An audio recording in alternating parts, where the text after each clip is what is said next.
Olá, pessoal! Tudo bem com vocês? Sejam bem-vindos no meu canal de resumo de livros. Se inscrevem no canal, deixem o seu like, ativem o sininho e compartilhem esse vídeo para ajudar a crescer o canal. Vamos para o primeiro resumo, que é do livro Opúsculo Humanitário. Publicado em 1853, Opúsculo Humanitário é uma obra pioneira na literatura feminista brasileira, composta por 62 artigos que Nísia Floresta escreveu e publicou em periódicos como o Diário do Rio de Janeiro e o Liberal. A autora, uma das primeiras mulheres a se destacar no cenário intelectual brasileiro, utiliza essa coletânea para defender a educação feminina como ferramenta essencial para a emancipação das mulheres e para o progresso da sociedade brasileira. A obra está dividida em 3 partes principais. 1. Histórico da condição feminina.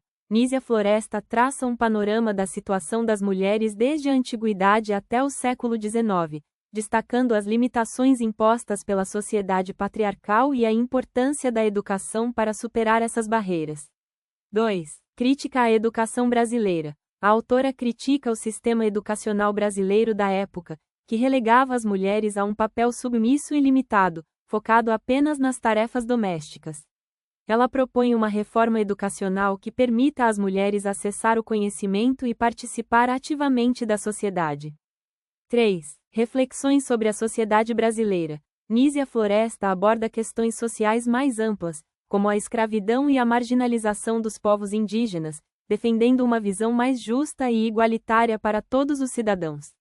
A principal proposta de Nísia Floresta em Opúsculo Humanitário é a defesa da educação como direito fundamental das mulheres, essencial para sua emancipação e para o desenvolvimento da sociedade como um todo. Ela argumenta que, ao educar as mulheres, estaria se formando cidadãos conscientes e aptos a contribuir para um Brasil mais justo e igualitário.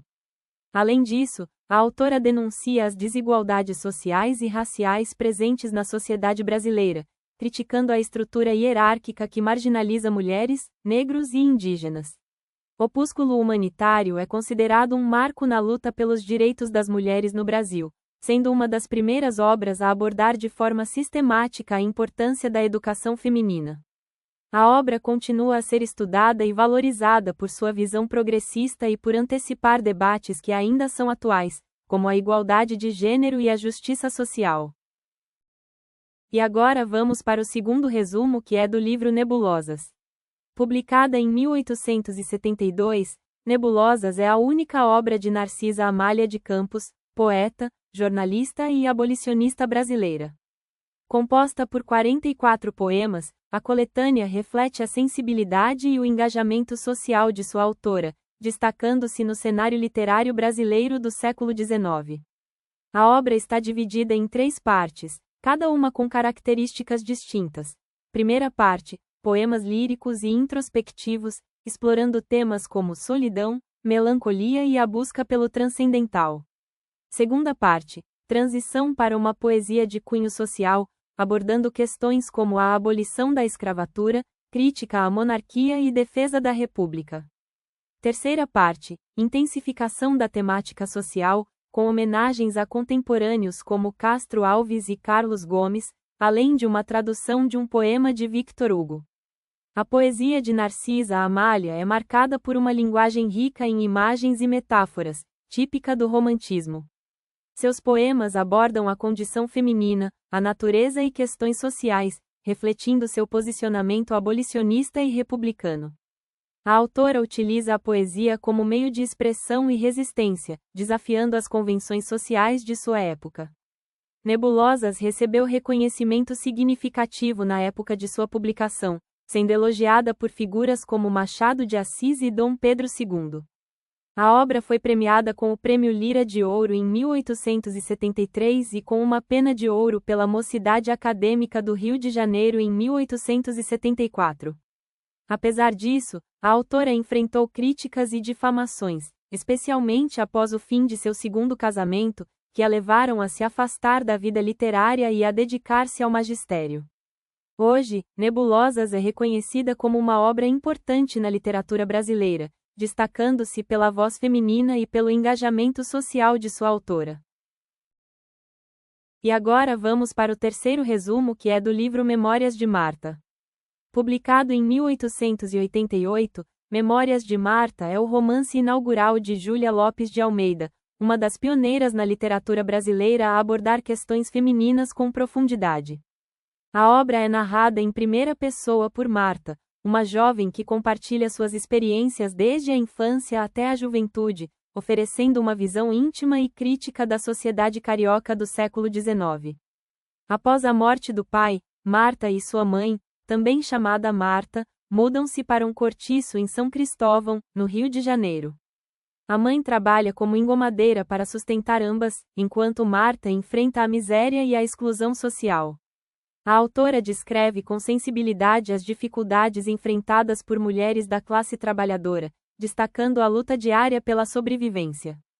Marta encontra na educação uma oportunidade de mudança. Com o apoio de Dona Aninha, sua professora, ela dedica-se aos estudos e consegue se tornar professora concursada. Essa conquista representa não apenas uma ascensão social, mas também uma forma de emancipação feminina em uma época em que as mulheres tinham poucas possibilidades de autossustento.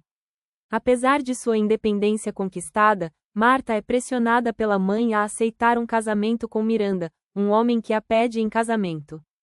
Inicialmente, ela recusa, pois não deseja casar-se sem amor. No entanto, sua mãe insiste, alegando que a reputação de uma mulher é essencialmente melindrosa. Marta acaba aceitando o casamento, mas vê nele uma forma de vingança contra os ultrajes que sua imaginação de moça sempre sofreu. O casamento, embora sem amor, representa uma transgressão das expectativas sociais impostas às mulheres da época. O romance culmina com a morte da mãe de Marta apenas 8 dias após o casamento.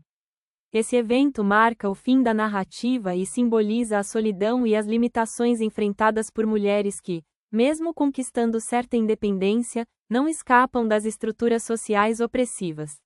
Memórias de Marta é uma obra que denuncia as desigualdades sociais e de gênero do Brasil oitocentista. Júlia Lopes de Almeida utiliza a literatura como ferramenta de crítica social, abordando temas como a pobreza, a educação e a condição feminina. A autora oferece uma visão realista e sensível da vida das mulheres da época, destacando suas lutas e conquistas. E agora vamos para o quarto e último resumo, que é do livro Caminho de Pedras. Publicado em 1937, Caminho de Pedras é um romance que se passa em Fortaleza durante a década de 1930, período marcado por transformações sociais e políticas no Brasil. A obra acompanha a trajetória de Noemi, uma mulher casada com João Jaques, com quem tem um filho chamado Guri. Noemi vive uma vida tranquila com sua família, até que conhece Roberto, um jornalista e militante de esquerda que se muda para Fortaleza com o objetivo de fortalecer e organizar o grupo político comunista local. Atraída pelas ideias políticas e pela personalidade de Roberto, Noemi desenvolve uma forte conexão intelectual e emocional com ele, além de sentir uma poderosa atração que é recíproca. Apesar de reconhecer a bondade de seu marido, Noemi enfrenta um profundo dilema moral. Incapaz de se separar de João Jaques sem sentir culpa, ela acaba traindo, uma decisão que provoca intensos conflitos internos. Nesse contexto, Rachel de Queiroz revela a força de uma mulher que decide seguir seus desejos, mesmo sabendo das consequências que enfrentaria.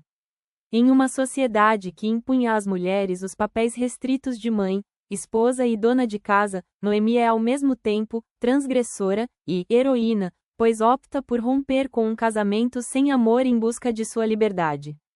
A relação de Noemi e Roberto é marcada pela clandestinidade devido à repressão política da época. Ambos são perseguidos e, eventualmente, presos por suas atividades subversivas. Noemi é solta por estar grávida, mas Roberto é exilado para o sul do Brasil. A separação do casal e a perda do contato refletem as dificuldades enfrentadas pelos militantes durante o Estado Novo.